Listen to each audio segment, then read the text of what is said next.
కాస్త చర్చ చేద్దాం. ఓకే, ఆ? సరే సార్. నేను కొద్దిగా మాట్లాడతాను, కానీ ప్రశ్నలు ఏదైనా ఉంటే దాన్ని బట్టి మాట్లాడదాం. ఓకే, సరే. అట్లానే కానీ నేను సిద్ధంగా ఉన్నాను. సరే, పిల్లల ప్రేయర్ అయింది, మీ ప్రేయర్ చేసేసేయండి. దెన్ ఇప్పుడు ఎవరెవరు ప్రశ్నలు ఉన్నాయో ఆర్ పాయింట్స్ ఉన్నాయో వాళ్ళు మాట్లాడతారు. నేను ఇంకో ఫోన్ లో ఉంటాను, ఈ ఫోన్ లో ఉండను, ఇంకో ఫోన్ లైన్ లో అవైలబుల్ ఉంటాను. గిరి, కిరణ్ ఇక్కడే ఉన్నారు నాతోనే, ముగ్గురం ఒకే లైన్ లో ఉంటాం. అలాగే అలాగే ఓకేనా? సరే, మీరు ఆరంభం చేయండి. శ్రీరామ శరణం సమస్త జగతాం రామం వినా కా గతి రామేణ ప్రతిహన్యతే కలిమలం రామాయ కార్యం నుమః రామాత్రస్యతి కాల భీమ భుజగో రామస్య సర్వం వశే రామే భక్తిరఖండితా భవతు మే రామత్వమేవాశ్రయః.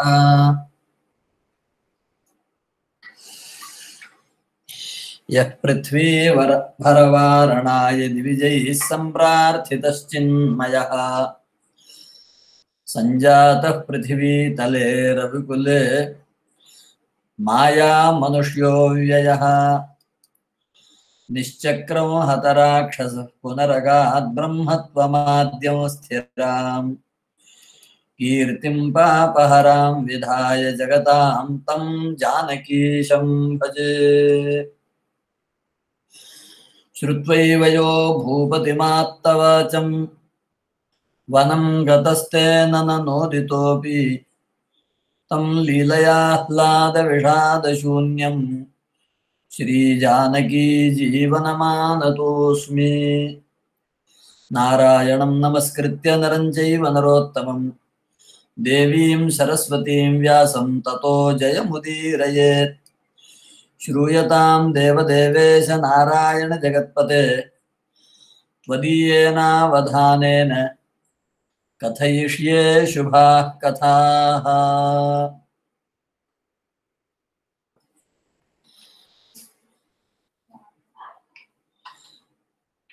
అందరికీ నమస్కారం.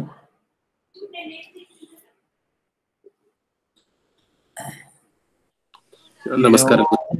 యోగ వాసిష్టం వినడానికి మనము కూర్చున్నాము. 4 రోజులు అయినాయి, ఇవాళ 5వ రోజు. చాలా పెద్ద గ్రంథం, చాలా గూఢమైన విస్తృత విషయం. యథామతి సంక్షేపంతోనే మనము చూస్తున్నాము.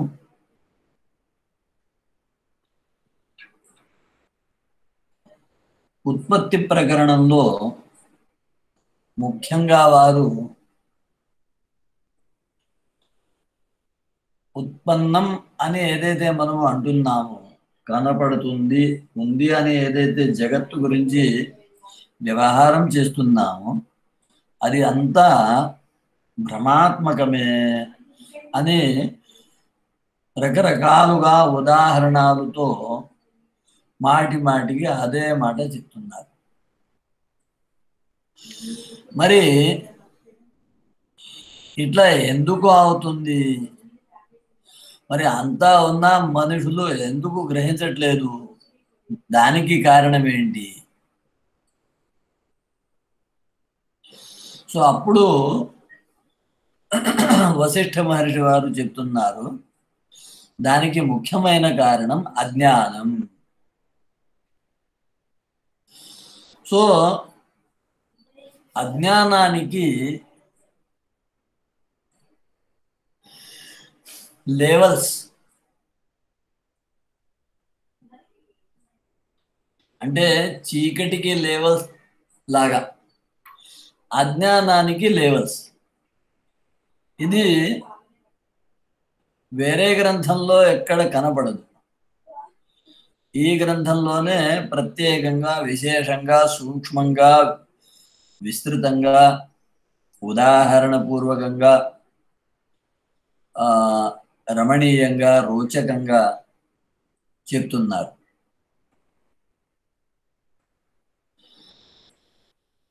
అజ్ఞానానికి ఉన్న ఆ 7 స్తరాలు ఏవైతే ఉన్నాయో దాని గురించి చెప్తున్నారు. మొదటి స్థితి అంటే దానికి బీజ జాగృత్ అని పేరు. బీజ జాగృత్ అవస్థ అది అజ్ఞానం యొక్క మొదటి స్థాయి. అజ్ఞానం యొక్క రెండవ స్థాయికి పేరు జాగృత్ స్థితి. అజ్ఞానం యొక్క మూడవ స్థాయికి పేరు మహాజాగృత్.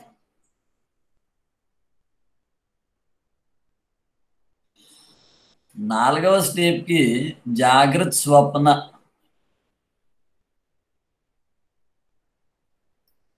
ఐదవ దానికి స్వప్న. ఆరవ అవస్థకి స్వప్న జాగృత్.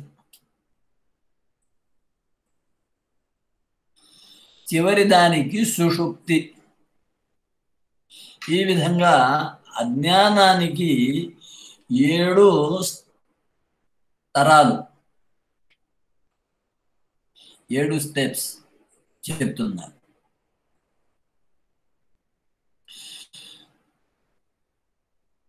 ఇంత చెప్పి తర్వాత అంటున్నారు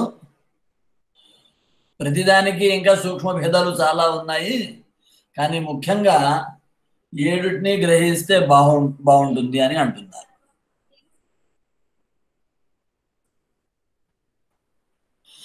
ఇక రాములు వారు అడుగుతారు,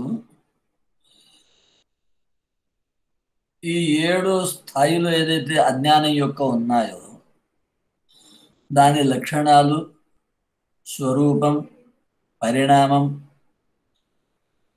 విషయ విశేషం కాస్త విపులీకరించి చెప్పండి. పుట్టి పేర్లు చెప్తే మాకు ఏం అర్థం అవ్వట్లేదు. అప్పుడు మహర్షులు వారు చెప్తున్నారు,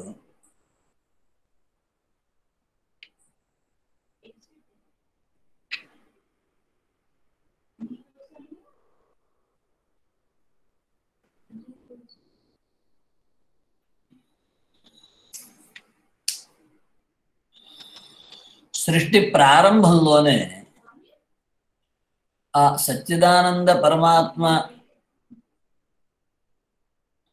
నుండి ఏదైతే మొదటి చేతనం విభక్తంగా వ్యక్తం అవుతుందో అప్పుడు ఆ విభక్తంగా అంటే పరమాత్మ తత్వం నుండి విభక్తం అయిన వ్యక్త స్థితిలో కానీ నామరూపం లేని స్థితి. వ్యక్తం ఉంది కానీ నామరూపాలు లేవు.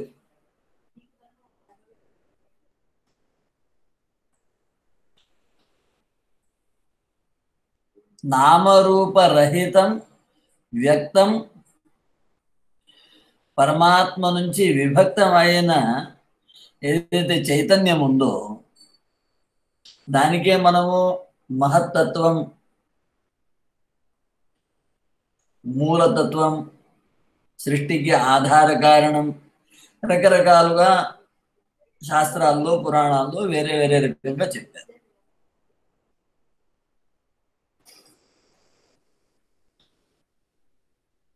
అవతార బీజం అని కూడా దానికి అంటున్నారు.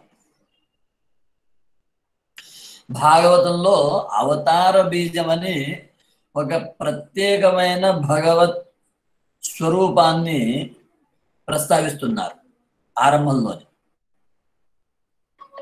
అది ఇంకో ఒక రకంగా అర్థం అవ్వడానికి అక్కడ బ్రహ్మేతి పరమాత్మేతి భగవానితి కథ్యతే అని ఇంకో ఒక రకంగా సూచించారు.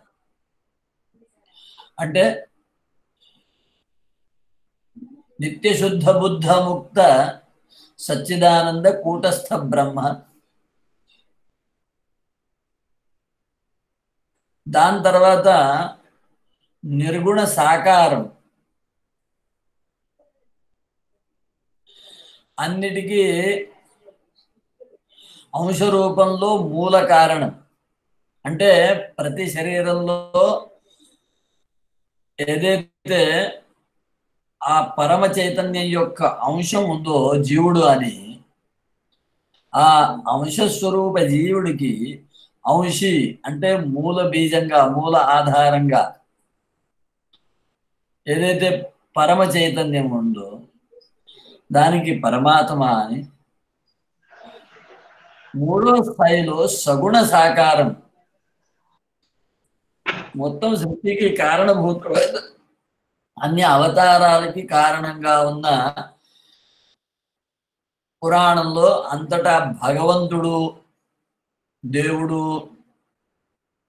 అని భక్తులు ఎవరి గురించి అంటున్నారో ఆ వ్యక్తమైన నామనిర్దేశ రహితంగా ఉన్న బీజభూతమైన చైతన్యం ఏదైతే ఉందో ఆ చైతన్యం నుండి భవిష్యత్తులో ఒకటి జీవుడిగా, ఒకటి చిత్తంగా. చిత్తం అంటే అది అంతఃకరణ చతుష్టయానికి ఆధారంగా, జీవుడు అంటే ఆత్మరూపంగా. ఆత్మరూపంగా ప్రతి శరీరంలో ఉన్నది, కారణ శరీరంగా ప్రతి శరీరంలో ఉన్నది. ఏదైతే బీజంగా ఉంటుందో ఆ బీజస్వరూపమైన అంటే చిద్రూప చైతన్య చిత్త రూపంలో, జీవ రూపంలో దానికి వినాశం ఉండదు. ఇది మహాప్రళయ కాలంలో కూడా మళ్ళీ పరమాత్మలోనే లీనం అయిపోతుంది. సృష్టికి ఆరంభంలో మళ్ళీ పరమాత్మ నుంచి బయట వస్తూ ఉంటాయి. ఆ తత్వాన్ని సమస్త అజ్ఞానానికి మూలాధారంగా, అజ్ఞానానికి మొదటి స్వరూపం అని బీజ జాగ్రత్త అవస్థ అని నువ్వు గ్రహించు. అజ్ఞానం యొక్క ఇది నూతనంగా ఆరంభంలో ఉన్న ఒక అవస్థ. ఇట్లా మొదటి అవస్థ గురించి చెప్పి, అంటే బీజ జాగ్రత్త అనే అవస్థ గురించి చెప్పి తర్వాత జాగ్రత్త అవస్థ గురించి చెప్తున్నారు. ఆ బీజ జాగ్రత్త అవస్థ నుంచే, అంటే ఆ చిత్తం ఏదైతే ఉందో, ఆ జీవస్థాయి ఏదైతే ఉందో, ఆ జీవుడే, ఆ చిత్తమే కారణంగా ఉండి కార్యరూపంగా స్థూల శరీరానికి ఆధారం అవుతారు.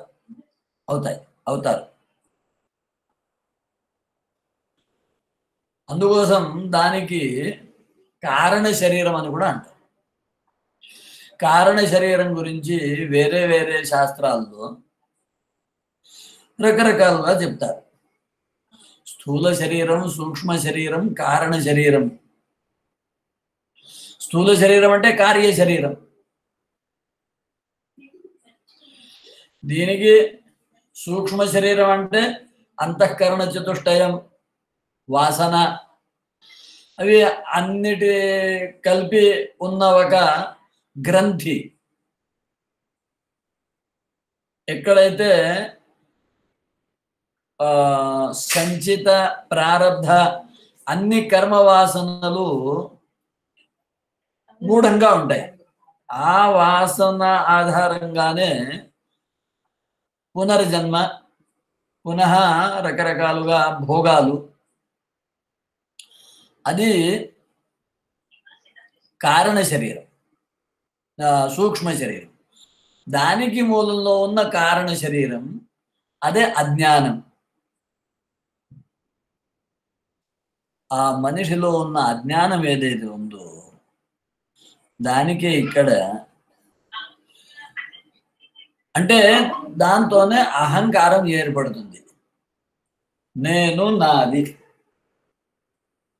అంటే నేను దాంట్లో ఏమొస్తుంది? నేను అని ఒక కులం, దేశం, కాలం, పేరు అన్నిటితో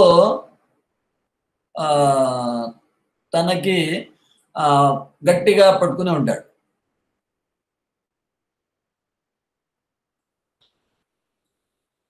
నాకు 50 వయస్సు ఉంది అంటే నేను 50 సంవత్సరాలుగా ఉన్నాను.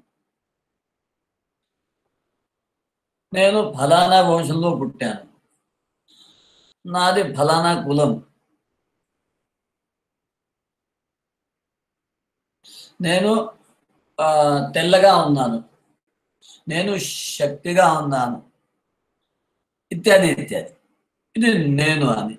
తర్వాత నాది అని నా చెయ్యి, నా శరీరం, నా మనస్సు, నా ఇంద్రియములు, నా భార్య, నా పిల్లలు, నా మొత్తం. ఇది ఏదైతే ఉందో దానికి జాగ్రత్త అజ్ఞానం అని అంటున్నారు. అజ్ఞానానికి జాగ్రత్త స్థితి, రెండవ స్థితి ఏదైతే ఉందో అది ఇది. అహం మమ అనే ఏదైతే భావం ఉందో అది జాగ్రత్త. ఇట్లా జాగ్రత్త గురించి చెప్పి మూడవ స్థితి మహాజాగ్రత్త. ఇక మహాజాగ్రత్త అంటే ఏంటి?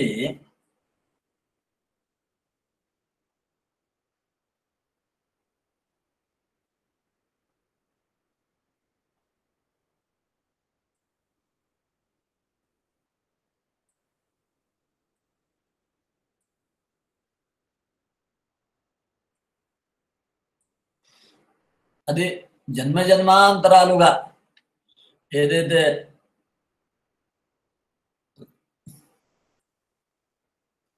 ప్రవాహ రూపంలో అహంకారం దృఢం అయిపోతుందో దానికే మహాజాగ్రత్త అనాలి. అథవా అహం స్థితి వరకు జాగ్రత్త అని, మమ అనే స్థాయికి వెళితే మహాజాగ్రత్త అని.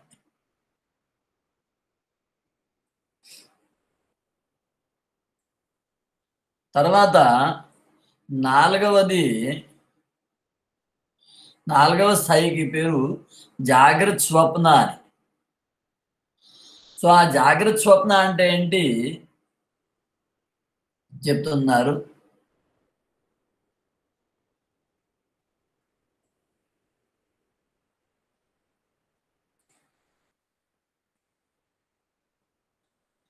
ఏదైతే మనోవ్యాపారం,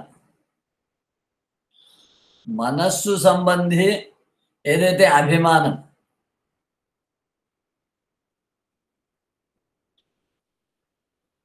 మనస్సుతో ఏదైతే మనోరథాలు, మనోగతాలు అంటాము కదా, మనోరాజ్యం వాస్తవంగా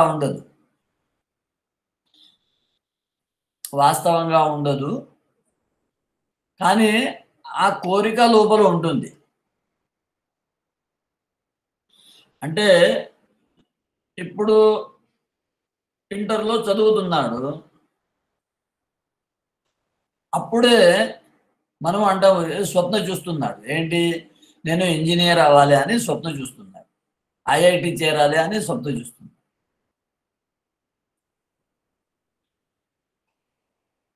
అదే జాగ్రత్త స్వప్న, అదే నాలుగవ స్థితి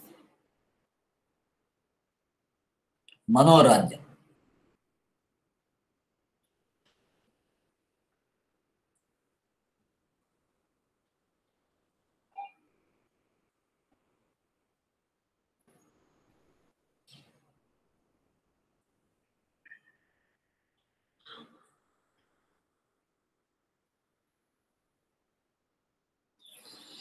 ఈ జాగ్రత్త స్వప్నలోనే దీనితో పాటు ఏదైతే మనకు ఆభాస జ్ఞానం ఉంటుందో, అంటే శుక్తి చూసి రజత దర్శనం, తర్వాత మరుభూమిలో మృగజల జల దర్శనం, అనారోగ్యం వలన 2 చంద్రులు ఆకాశంలో కనబడడం ఇత్యాది ఏవైతే భ్రమాత్మక జ్ఞానం, అది కూడా జాగ్రత్త స్వప్న అవస్థలోనే ఒక భాగం.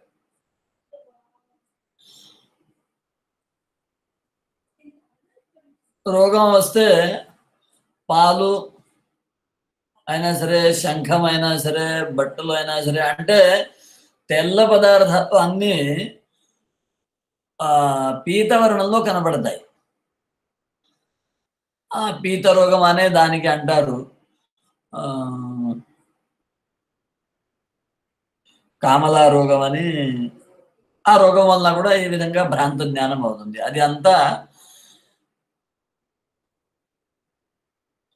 జాగ్రత్త స్వప్న అవస్థ, అజ్ఞానం యొక్క జాగ్రత్త స్వప్న అవస్థ.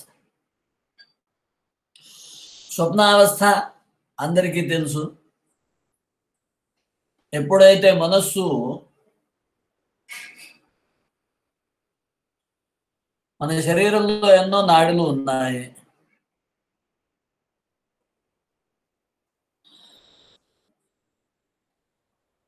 పురీతతి అనే ఒక ప్రత్యేకంగా నాడి ఉంది.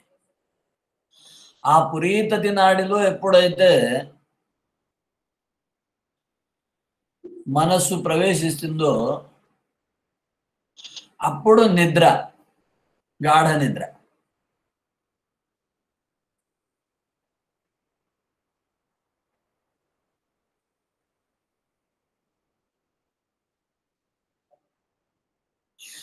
ఆ పురీతతి నాడిలో ప్రవేశించడానికి ముందు మధ్యలో ఎప్పుడైతే పురీతతి నాడిలో ప్రవేశించడానికి బయలుదేరేటప్పుడు, లేదా పురీతతి నాడి నుంచి బయట వచ్చిన తర్వాత జాగ్రత్త అవస్థలో రావడానికి ముందు, లేదా జాగ్రత్త అవస్థ నిద్ర రెండో అవస్థకి మధ్యలో ఉన్నది స్వప్నావస్థ. ఇడా పింగళ సుషుమ్న అనే నాడి అంటారు. ఆ సుషుమ్న నాడి, సుషుమ్న నాడిలో ఉన్న సమయంలో ఈ స్వప్న అవస్థ ఉంటుంది. పురీతతి నాడి అంటే ఆ సుషుమ్న నాడిలోనే చివరి భాగం. యదా పురీతతి నాడ్యాం ప్రవిశతి తదా సుషుప్తి. సో అది స్వప్నలోకం.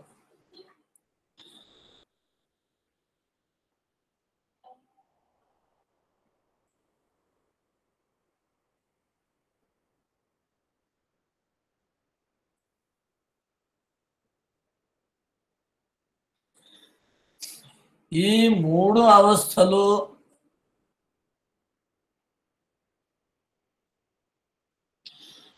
తర్వాత స్వప్న జాగ్రత్త, ఇది 5వ అవస్థ. స్వప్నావస్థ అనేది 5వ అవస్థ. స్వప్న జాగ్రత్త అని 6వ అవస్థ. ఆ స్వప్న జాగ్రత్త గురించి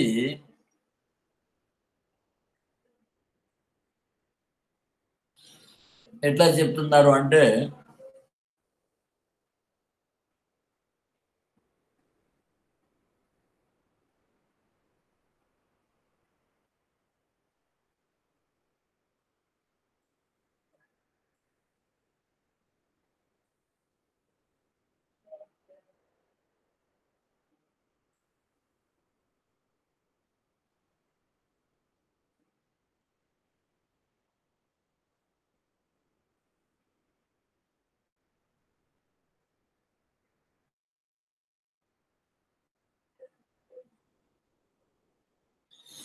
చాలా గట్టి అభిమానంతో నేను స్థిరంగా ఉన్నాను అనే భావనతో పుష్టమై ఎప్పుడైతే జాగ్రత్త అవస్థకి వస్తాడు అప్పుడు స్వప్నంలోనే మహాజాగ్రత్త అవస్థకి సమానమైన అవస్థ ఏర్పడుతుంది. దానికే స్వప్న జాగ్రత్త అని అంటున్నారు. అంటే స్వప్నంలోనే ఒక విశేష అవస్థ.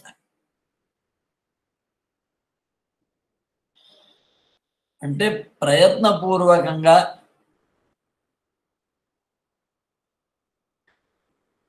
అభిమానంతో ఎప్పుడైతే స్వప్న చూస్తాడు, అంటే జాగ్రత్త స్థితిలో ఉన్న అభిమానం స్వప్నంలో కూడా మిగిలిపోతుంది. అభిమానం మిగిలి ఉంది,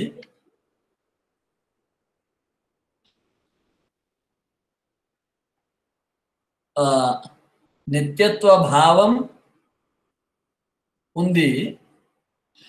ఆ భావంలోనే స్వప్నంలో వెళ్తాడు. దానికి స్వప్న జాగ్రత్త అని 6వ అవస్థగా చెప్తున్నారు.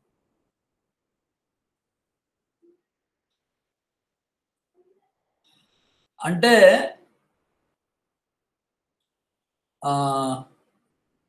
మనము ఒక మనిషి ఏంటి పిచ్చి పడింది అంటారు, అంటే మెంటలీ రిటైర్డ్, మెంటల్ అని అంటారు. అది స్వప్న జాగ్రత్త. మెంటలీ రిటైర్డ్ అని ఏదైతే మనము జనాలు చూస్తూ ఉంటామో అది అజ్ఞానమే. అది జ్ఞానమేం కాదు, అది అజ్ఞానావస్థ. ఆ అజ్ఞానావస్థ స్వప్న జాగ్రత్త అవస్థ. అంటే వారు స్వప్నమే చూస్తూ ఉంటారు, కానీ శరీరం మాత్రం జాగృతిలో ఉంటుంది. అందువలన శరీర వ్యవహారం నడుస్తుంది. శరీరంతో తింటున్నారు, వెళుతూ ఉంటారు, కూర్చుంటారు, లేస్తారు, పాటలు వింటూ ఉంటారు, సినిమా చూస్తూ ఉంటారు. అయినప్పటికీ కూడా అవి అన్నీ జరుగుతూ ఉండు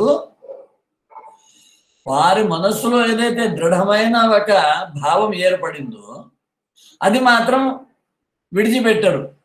అరే ఇప్పుడు ఇక్కడ 10 మంది కూర్చున్నారు, నా వైపు చూస్తున్నారు, నాకు పిచ్చి అంటున్నారు, ఆ భావం కూడా ఉండదు. అంతా గట్టిగా పట్టుకుని ఉంటారు. ఆ అవస్థకి స్వప్న జాగ్రత్త అవస్థ అజ్ఞానం యొక్క 6వ అవస్థ అని.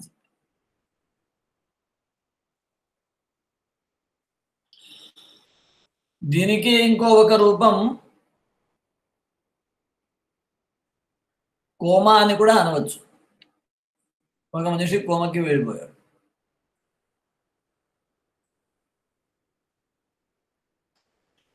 చివరిది సుషుప్తి.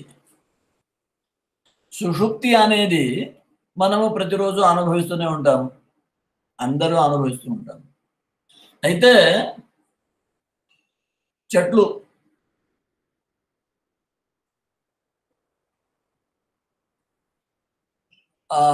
తర్వాత కొన్ని చిన్న చిన్న క్రిములు, జీవులు, వాళ్ళ దగ్గర ఉన్న ఏదైతే చైతన్యావస్థ ఉంటుందో అది కూడా స్వప్న జాగ్రత్త లాగానే ఉంటుంది.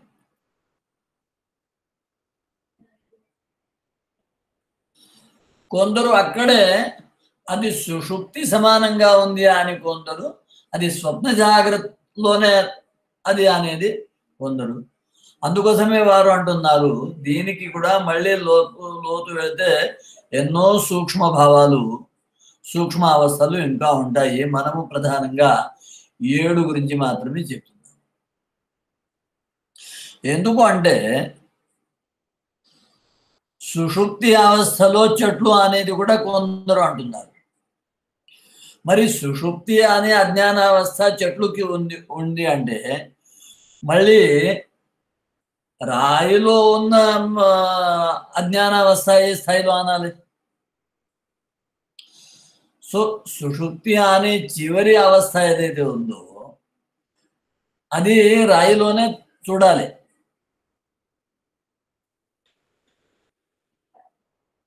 అన్నిటికంటే జడత్వం ఎక్కడ అంటే రాయి, పాషాణ జాడ్యం అనే వ్యవహారంలో కూడా అంటాము. అందువలన మిగతా అన్ని అవస్థలు దానికంటే పై దాంట్లోనే చూడాలి, లేదా దాంట్లో సూక్ష్మ భేదాలు చేయాలి. కానీ సామాన్యంగా ఇట్లా 7 ఇవి అన్ని అజ్ఞానావస్థలే. మనకు సామాన్యంగా జాగ్రత్త అని అనేది కూడా అజ్ఞానావస్థ. మనకు ఏదైతే ఆధారభూతమైన సూక్ష్మ శరీరంలో ఉన్నది అది కూడా అజ్ఞానావస్థనే. దానికి కూడా కారణభూతమైన ఏదైతే అజ్ఞానం ఉందో, అయితే వేరే వేరే శాస్త్రంలో వేరే వేరే రకంగా చెప్పారు. గౌతమ మహర్షి దీనికి కర్మ అని అన్నారు.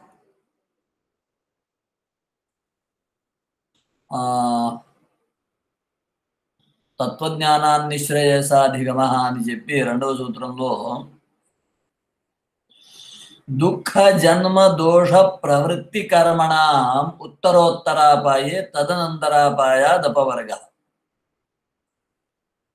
ఇక్కడ మొదటి బీజ జాగ్రత్త అని ఏదైతే యోగ వాసిష్ఠలో అవస్థ చెప్పారో దానికే గౌతమ మహర్షి న్యాయశాస్త్రంలో కర్మ అని అంటున్నారు. వేదాంత శాస్త్రుల వారు దానికే మూల అజ్ఞానం లేదా మూల అవిద్య అని అంటున్నారు.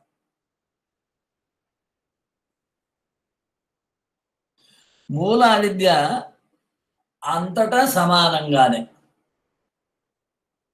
బీజ జాగ్రత్త అవస్థ అనేది అందరికీ సమానమే. దాని తర్వాత అది వ్యక్తిగత అహంకారం. వ్యక్తిగత అహంకార సంబంధి ఏదైతే బీజం ఉందో అది 2వ అవస్థ. వ్యక్తిగత అహంకార సంబంధి బీజం యొక్క అభివ్యక్తి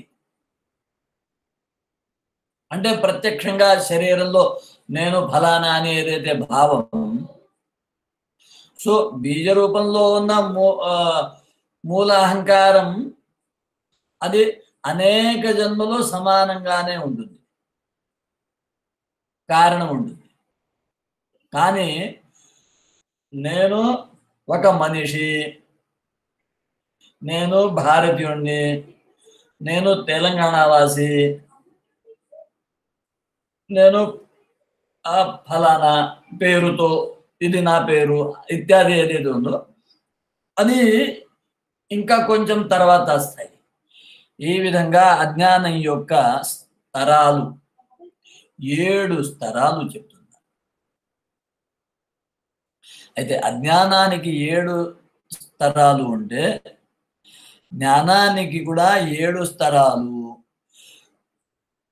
ఆ అజ్ఞానం యొక్క ప్రస్తుతం నేను ఏ స్తరం పైన ఉన్నాను అని ప్రతి మనిషి గ్రహించాలి. నేను సుషుప్తిలో ఉన్నా, లేదా స్వప్న జాగ్రత్తలో ఉన్నా, లేదా స్వప్నలో నడుస్తున్నా, లేదా జాగ్రత్త స్వప్నలో నడుస్తున్నా, లేదా మహాజాగ్రత్తలో ఉన్నా. అయితే సామాన్యంగా సుషుప్తిలో స్వప్న జాగ్రత్తలో ఈ 2 అవస్థలో మనము ఎవరు లేవు, ఎప్పుడు ఉండవు. అయితే ప్రతిరోజు రాత్రి పూట సుషుప్తి అనేది ఏదైతే ఉంటుందో అది తాత్కాలిక సుషుప్తి. సో ఆ కాలం వరకు ఆ అవస్థ ఉంది. కానీ మిగతా సమయంలో మన అవస్థ మహాజాగ్రత్త అవస్థ అని ఏదైతే అన్నారో అదే మనము గ్రహించాలి.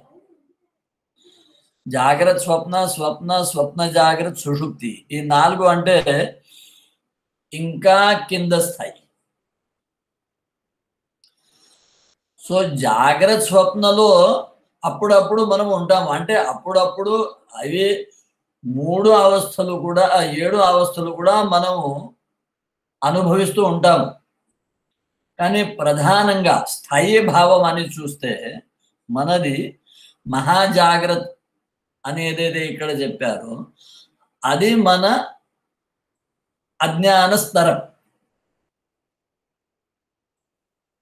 సో సుషుప్తి, స్వప్న జాగ్రత్త, స్వప్న జాగ్రత్త, స్వప్న, దాని నుంచి మనము పైకి వచ్చి ఉన్నాము, నో డౌట్. అది కూడా దీనివల్ల సాధ్యమైంది అంటే తల్లిదండ్రుల వారు మాటలు నేర్పారు, మన పరిసరంలో కొన్ని విషయాలు మనము నేర్చుకున్నాము, స్కూల్ కాలేజ్ చదువులో కొన్ని విషయాలు నేర్చుకున్నాము, తర్వాత ఒక అహంకారాన్ని ధరించి మనము కొన్ని మర్యాదలు పాటిస్తూ ఉంటాం. ఇష్టం లేకపోయినా మర్యాద అని, సభ్యత అని కొన్ని నిబంధనలు పాటిస్తూ ఉంటాం. అందువలన జాగ్రత్త స్వప్నకి కూడా మనము పైకి ఉన్నాం. సో కొద్దిగా లోక జ్ఞానం, కొద్దిగా ఆధ్యాత్మ పరిచయం, కొద్దిగా సభ్యత, సంస్కృతి, ఆనువంశికం ఇత్యాది ఉన్నవాళ్ళు అందరూ, అంటే ప్రస్తుతం ఏ సమూహం మనము ముఖ్య సమాజ ధార అని అంటాము, ముఖ్య సమాజం అని అంటాము, వారు అందరూ కొద్దిగా అటు ఇటు మహాజాగ్రత్త అనేది అజ్ఞానావస్థలో ఉన్నారు.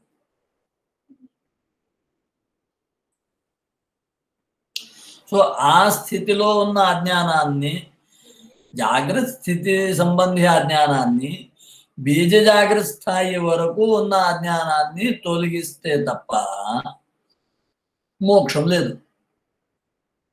అంటే ఆ స్థాయి అజ్ఞానం వేళేదాకా జ్ఞానాన్ని సంపాదించుకోవాలి. ఆ స్థాయి వరకు అనుభవించి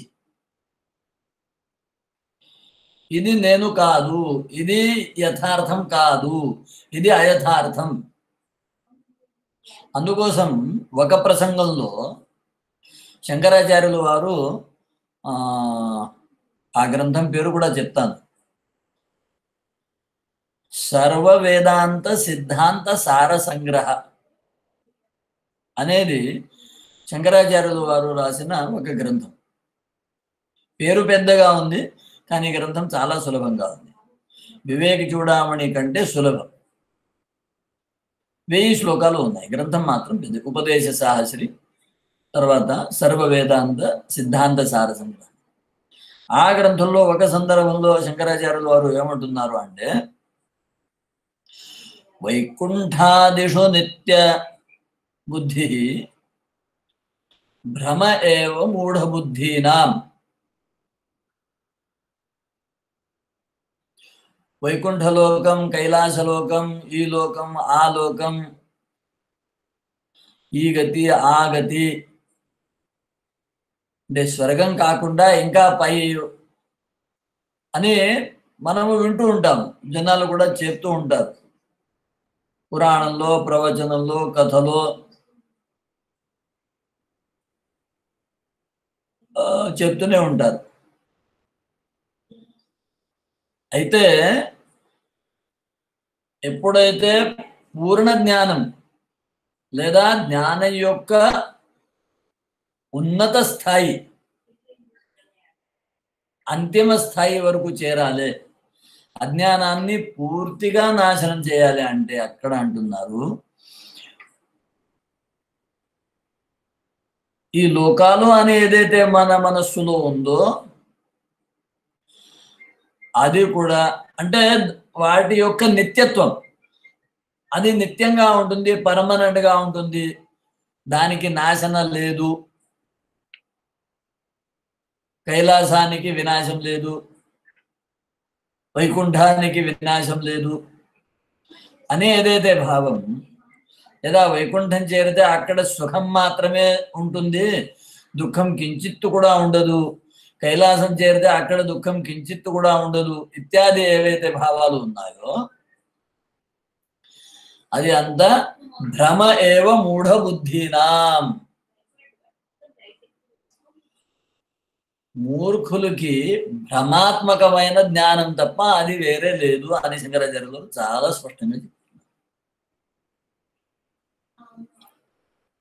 బీజ జాగ్రత్త అవస్థ అని ఇక్కడ ఏదైతే చెప్పారో అక్కడ వరకు అజ్ఞాన ప్రపంచమే, అది కూడా అజ్ఞాన ప్రపంచమే, అది జ్ఞాన ప్రపంచం కాదు.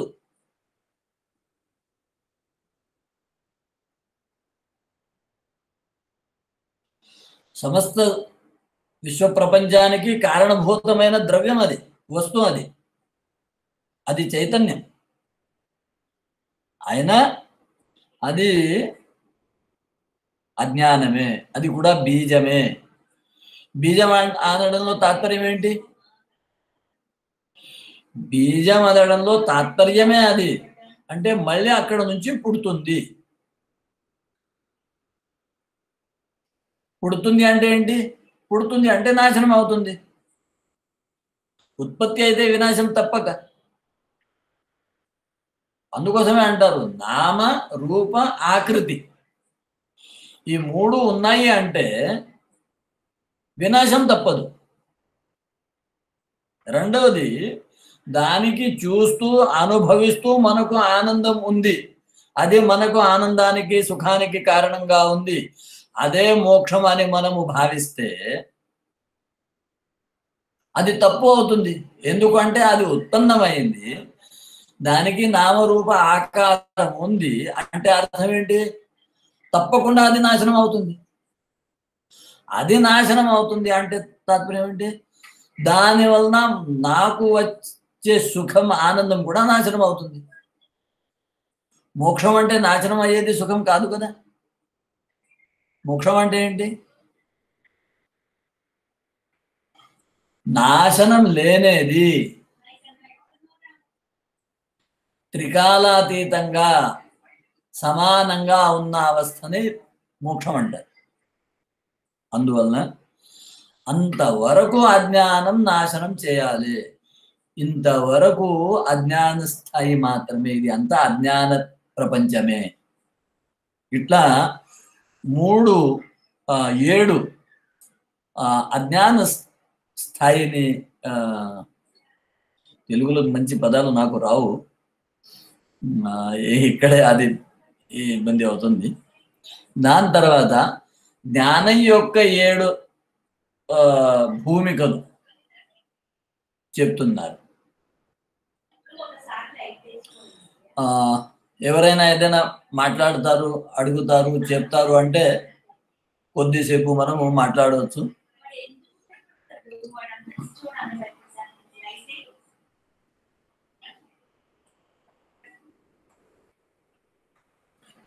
ఎవరైనా ఏదైనా మాట్లాడతారా?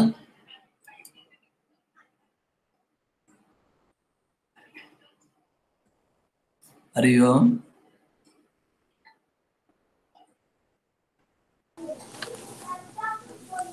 ఎవరికైనా ఏమైనా ప్రశ్నలు ఉంటే అడగొచ్చు అని చెప్పి అంటున్నారు కూడా కాదు. సో కొద్దిసేపు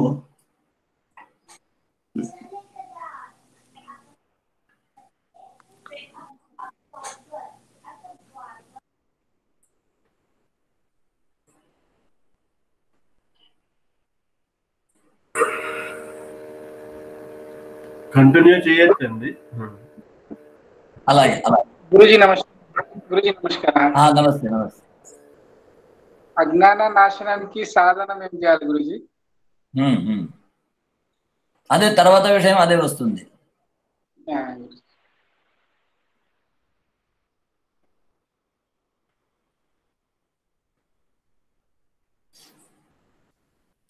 అస్తు. అయితే ఇక సంక్షేపంగా ఇవాళ చెప్పి మిగతా విస్తృతంగా రేపు మాట్లాడదాం. ఈ అజ్ఞానం యొక్క 7 అవస్థలు చెప్పిన తర్వాత ఇక జ్ఞాన భూమి అంటే మనకు ఏదైతే బోధ ఉంటుందో, బోధ, ఆ బోధ యొక్క 7 స్తరాలు చెప్తున్నారు. దానికి ఈ గ్రంథంలో ముఖ్యంగా యోగ వాసిష్టంలో జ్ఞాన భూమిక అని పేరు.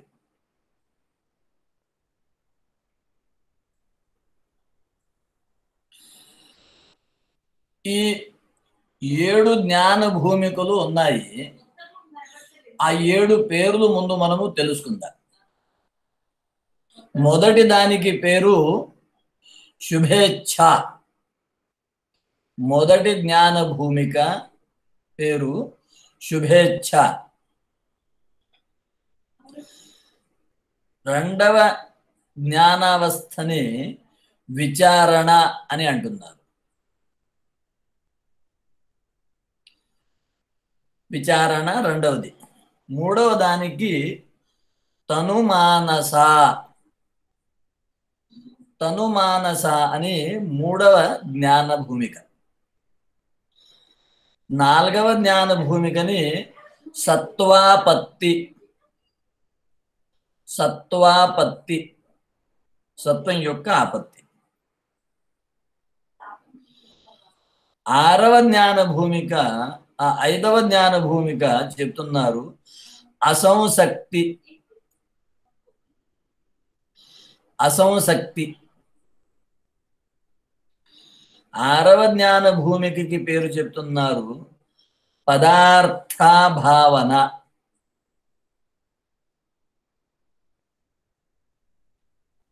పదార్థ భావన. ఏడవ జ్ఞాన భూమికకి తురియగా. ఇట్లా తురియగా, ఏడవది తురియగా.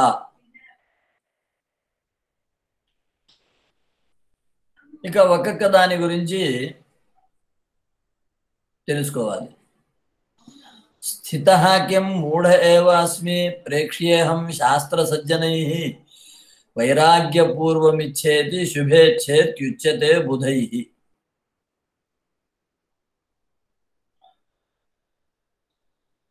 అంటే ఇప్పుడు మనము ఏ స్థాయిలో ఉన్నామో దానికే ఇక్కడ జ్ఞానం యొక్క మొదటి స్థాయి అంటున్నారు. అజ్ఞాన స్థితిలో మనము సుషుప్తి వరకు కింద వెళ్ళలేము. కానీ జ్ఞాన స్థితిలో మాత్రం మన అవస్థ ప్రథమ అవస్థలోనే ఉంది. అజ్ఞాన అవస్థలో చూస్తే మనది మూడవ అవస్థ, మహాజాగ్రత్త అవస్థగా అనిపిస్తుంది సామాన్యంగా. సరే, జీవనంలో కొంచెం కాలం కొన్ని సందర్భంలో వేరే వేరే అవస్థలో కూడా ఉంటూ ఉంటాము. కానీ ప్రధానంగా మనది మహాజాగ్రత్త అవస్థ, అజ్ఞానం యొక్క 7 అవస్థలు. జ్ఞాన భూమికలో మాత్రం ఏదైతే మొదటి లక్షణం చెప్పారో, అంటే స్థితః కిం మూఢ ఏవాస్మి, నేను ఇలాగే అజ్ఞానిగా ఎందుకు ఉండిపోవాలి? నేను శాస్త్రాన్ని ఆశ్రయించి, పెద్దలని ఆశ్రయించి ఎందుకు తత్వజ్ఞానం పొందకూడదు, ఎందుకు తెలుసుకోకూడదు అని ఏదైతే వాసన, భావన, దానికే శుభేచ్ఛ అని పేరు. స్థితః కిం మూఢ ఏవాస్మి ప్రేక్ష్యేహం శాస్త్ర సజ్జనైః వైరాగ్యపూర్వమిచ్చేతి శుభేచ్ఛేత్యుచ్యతే బుధైః. అయితే సరే, స్థితః కిం మూఢ ఏవాస్మి ఈ అంశంలో 99% మనము పాస్. ఈ మొదటి అంశంలో మేము ఇలాగే ఎందుకు ఉండిపోవాలి, చాలు ఇక సంసారం నుంచి పైకి వెళదాం, కొంచెం ముందుకి సాగుదాం, తెలుసుకుందాం నేను ఎవరు, ఈ జగత్ ఏంటి, జగదీశ్వరుడు ఎవరు తెలుసుకుందాం. ఇలాగే ఉండిపోవడం మాకు ఇష్టం లేదు, ఇలాగే ఉండిపోవడానికి ఈ జీవితం కాదు. ఇంతవరకు వివేకం మన దగ్గర ఉంది.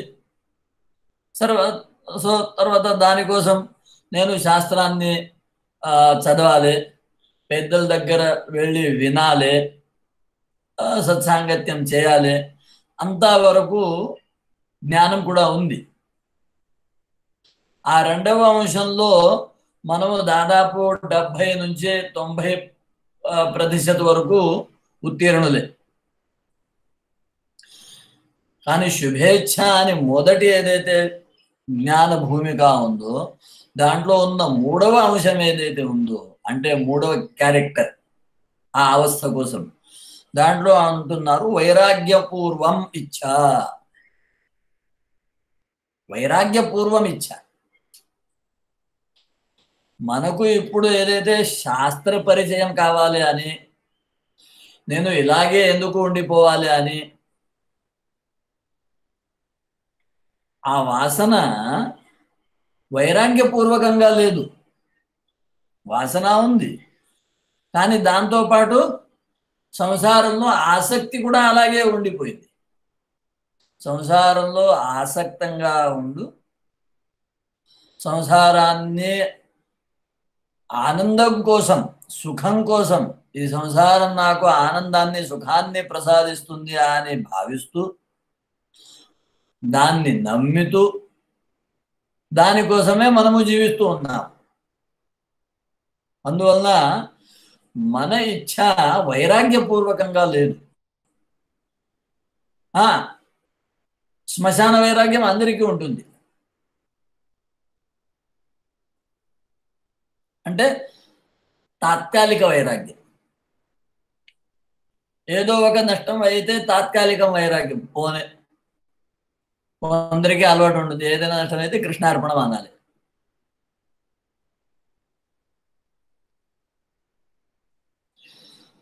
సో ఈ మూడవ అంశం గురించి మాత్రం అందరూ మనము చాలా ప్రామాణికంగా ఆలోచించాలి. నేను ఎన్ని పర్సెంటేజ్లో ఉన్నాను? 20, 30, 40, 50, 60?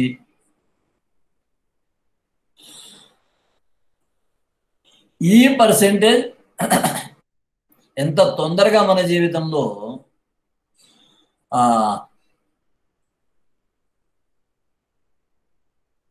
పెరుగుతుందో అంత మంచిదే.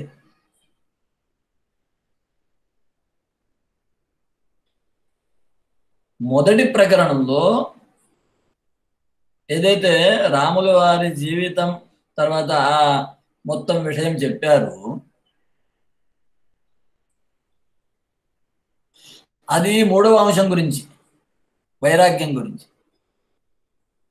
మనస్సు, శరీరం, పత్ని, పుత్రాదులు, ద్రవ్యం, ఆయుస్సు, కాలం, కీర్తి ఏది సుఖానికి కారణం లేదు అని గట్టి విశ్వాసం.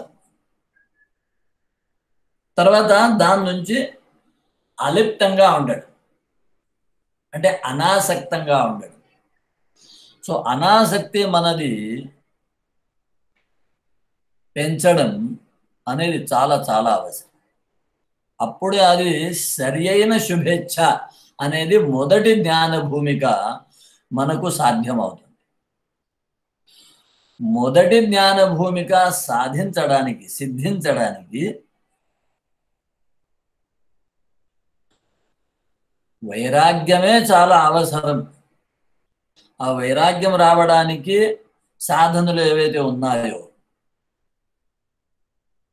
అవి మాత్రం తప్పకుండా చేయాలి. అయితే ముఖ్యమైన సాధనం దానికి ఏంటి అంటే నిత్యానిత్య వివేకం. నిరంతరంగా నిత్యం అనిత్యం యొక్క వివేకం చేస్తూ ఉండాలి. ఇది అనిత్యం, ఇది అనిత్యం, ఇది అనిత్యం, ఇది అనిత్యం, ఇది అనిత్యం. అనిత్యమైన వస్తు, అనిత్యమైన ప్రసంగం, అనిత్యమైన ద్రవ్యం నాకు నిత్య సుఖాన్ని ఎట్లా ప్రసాదించగలదు?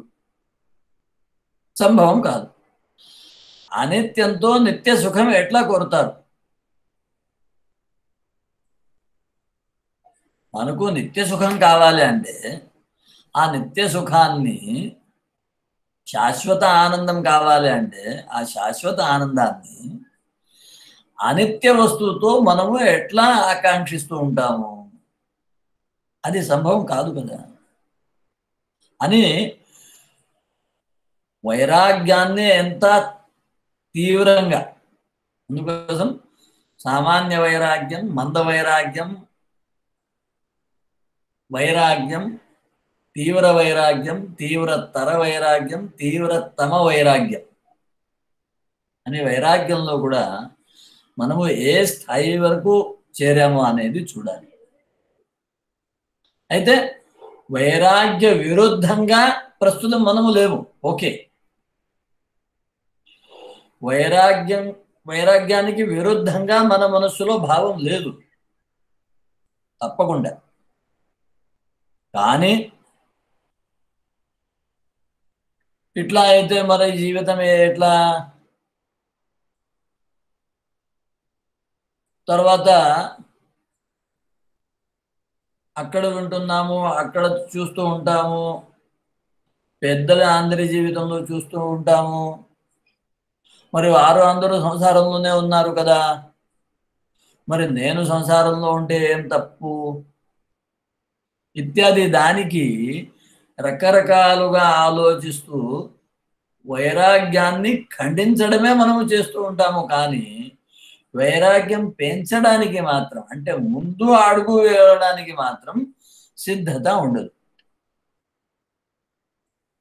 వైరాగ్యం పెంచడానికి, ముందు అడుగు వేయడానికి మనస్సు నుండి సిద్ధత జరగాలి. దానికోసం చాలా దృఢమైన నిర్ణయం. అందుకోసం కఠోపనిషత్తులో ఒక మాట అంటారు, కశ్చిద్ధీరః. కశ్చిద్ధీరః సామాన్యంగా ధీరుడు అని మనము ఎక్కడ అంటాము? యుద్ధ రంగంలో. అని అధ్యాత్మ రంగంలో వారు అంటున్నారు, ఎవరో ఒకరు ధీరుడు మాత్రమే ఇది చేయగలడు. అంటే ఈ సంసారాసక్తిని విడిచి ఏకైక లక్ష్యంగా మోక్షాన్ని పట్టుకొని అటువైపు నిర్భయంగా అడుగు వేయడం అనేది చాలా చాలా ధైర్యం యొక్క పని. ధైర్యం లేకపోతే అది కుదరదు. గీతలో కూడా భగవంతుడు అంటారు, మనుష్యాణం సహస్రేషు కశ్చిద్యతతి సిద్ధయే. 1000 మందిలో ఎవరో ఒకరు సిద్ధి కోసం ప్రయత్నిస్తూ ఉంటారు. ఆ మనుష్యాణం సహస్రేషు కశ్చిద్యతతి సిద్ధయే, ఆ స్థితిలో మనం ఉన్నాము, నో డౌట్. అని తర్వాత ఏమంటారు భగవంతుడు, యతతామపి సిద్ధానాం కశ్చిన్ మాం వేత్తి తత్వత. ఆ ప్రయత్నం చేస్తున్న వేలాది మందిలో ఎవరో ఒకరు నా దగ్గరికి చేరుతారు. అందరూ చేరరు. సరే, అందరూ చేరుతారు అని వేరే రకంగా వేరే సందర్భంగా చెప్పారు. దానికి తాత్పర్యం కూడా వేరే రకంగా ఉంది. అక్కడ కూడా అంటే మళ్ళీ పతనం కాకుండా తప్పకుండా వస్తారు, కానీ సమయం అలాగే పడుతుంది. అది వెంటనే అవ్వదు. ఈ జన్మలో జరగాలి అంటే మాత్రం ఆ ధైర్యమే అవసరం. అందుకోసం అక్కడ అది కూడా అంటారు, ఏంటి, న కర్మణాన ప్రజయా ధనేన త్యాగే నైకే. సో అన్నిటికంటే ప్రశస్తమైనది, గొప్పది, శ్రేష్టమైనది ధైర్యం ఎక్కడ అంటే త్యాగం దగ్గరే.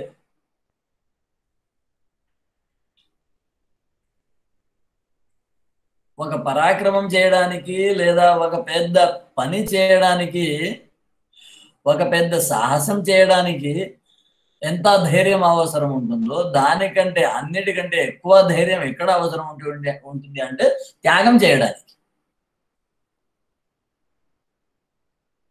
త్యాగం చేయడానికి అన్నిటికంటే పెద్ద ధైర్యం కావాలి.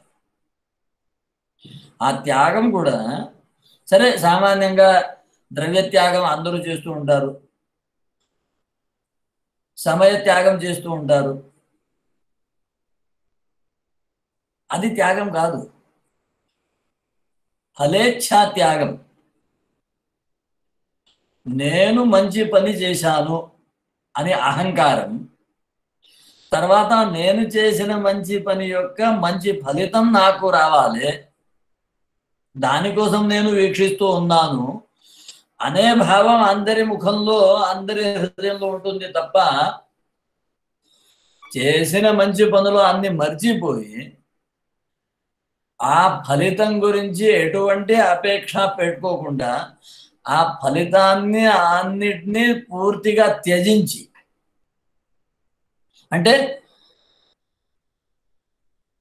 నేను ఏం కోరలే, నా దగ్గర స్వయంగా వచ్చింది, మరి నేను తీసుకుంటే దాంట్లో తప్పు ఏంటి? అవును, మనిషిగా దాంట్లో తప్పు లేదు, కానీ అది త్యాగం కాదు. మీకు అర్హత ఉంది, మీ దగ్గరికి స్వయంగా వచ్చింది, కానీ దానికి త్యజించాలి. ఎందుకు అంటే అది నాకు మోక్ష సుఖాన్ని, పరమానందాన్ని ప్రసాదించదు. దాంట్లో ఆ సామర్థ్యం లేదు, దానికి అది గుణం లేదు. ఎందుకంటే అది అనిత్యం.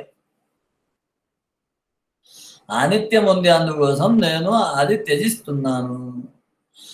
ఆ త్యాగం చాలా పెద్ద ధైర్యం. అటువంటి ధైర్యంతోనే వైరాగ్యం సిద్ధిస్తుంది. అడుగు ముందు వేయాల్సి ఉంటుంది. అప్పుడు శుభేచ్ఛ అని మొదటి జ్ఞాన భూమిక మంచిగా సిద్ధిస్తుంది. అయితే శుభేచ్ఛ అని మొదటి జ్ఞాన భూమిక పైన ఎవరైతే ఆరూఢమయ్యారు, ఆ భూమిక వరకు ఎవరైతే పైకి ఎక్కారు, వారి కోసం రెండవ భూమిక ఏంటి? విచారణ. అస్తు, ప్రస్తుతం మనము విచారణ కోసం కూర్చున్నాము.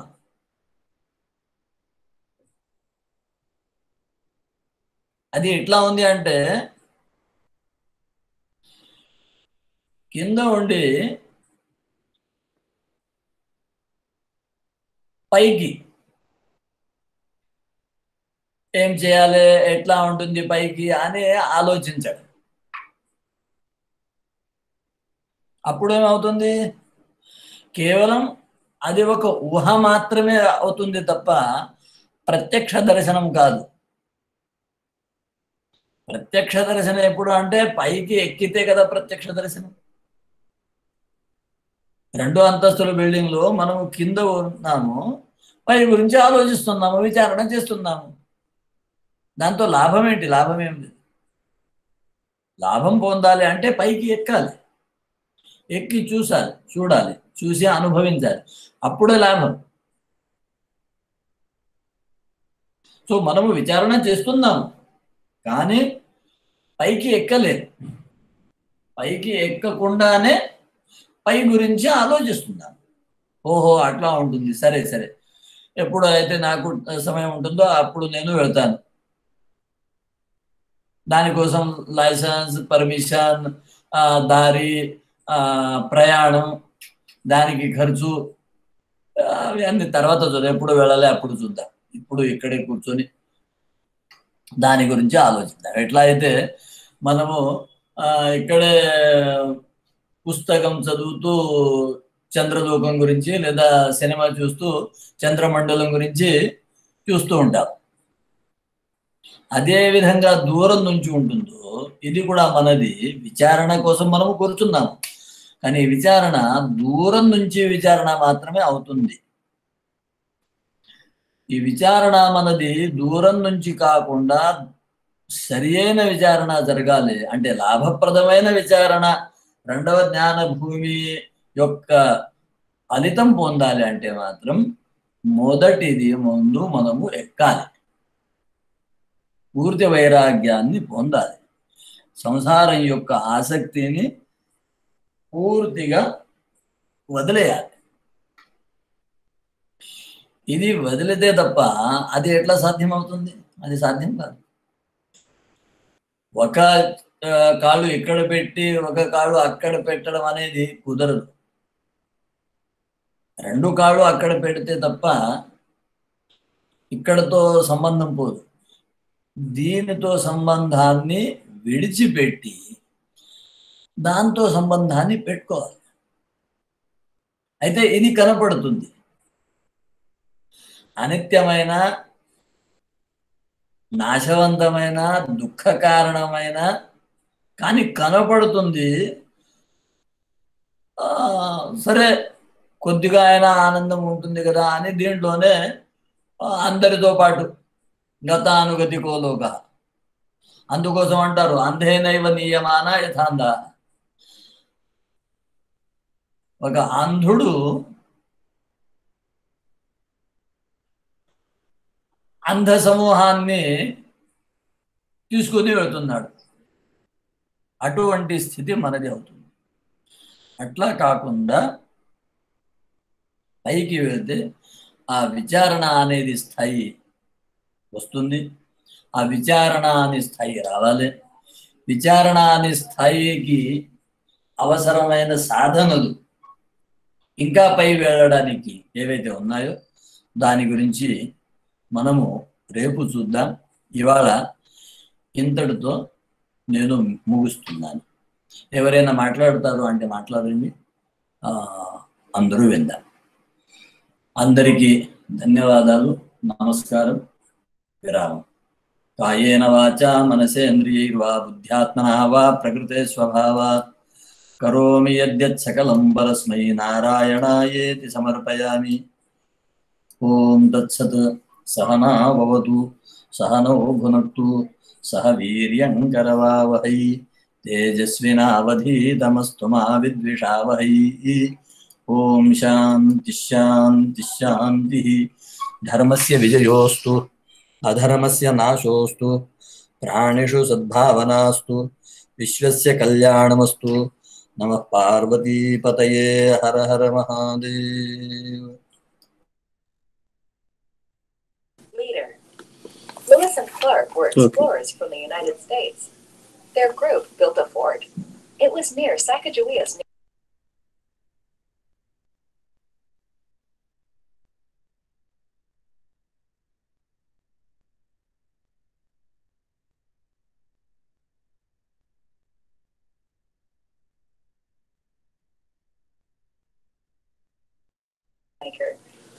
Sacagawea translated for the explorers. శుభరాత్రి With అందరికీ. other Native American tribes. Sacagawea helped. Good night అండి.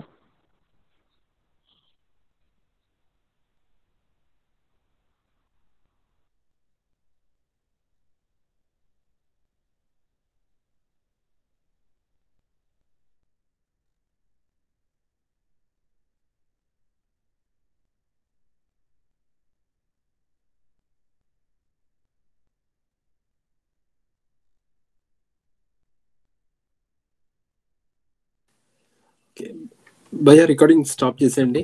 ఇంకా ఓకే రైట్. మేము రికార్డింగ్ స్టాప్ చేసేస్తాము. ఓకే డిస్కనెక్ట్ అయిపోయినా మరి డిస్కనెక్ట్ చేసేయండి. ఓకే ఓకే భయ్యా. Right right. Okay right right. Okay శుభరాత్రి. అది అనుకోకుండా అది మ్యూట్ చేయడానికి వెళ్తే కట్ అయింది.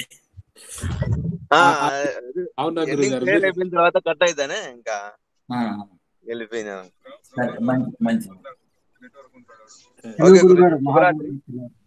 శుభరాత్రి గురుగారు. శుభరాత్రి. శుభరాత్రి గురుగారు. మంచి నమస్కారం. శుభరాత్రి. బ్రహ్మిలేరు మంచిది. మళ్ళీ రేపు It's the largest canyon system in the world. It stretches for more than 20,000 square miles, 51,800 square kilometers across northwestern Mexico.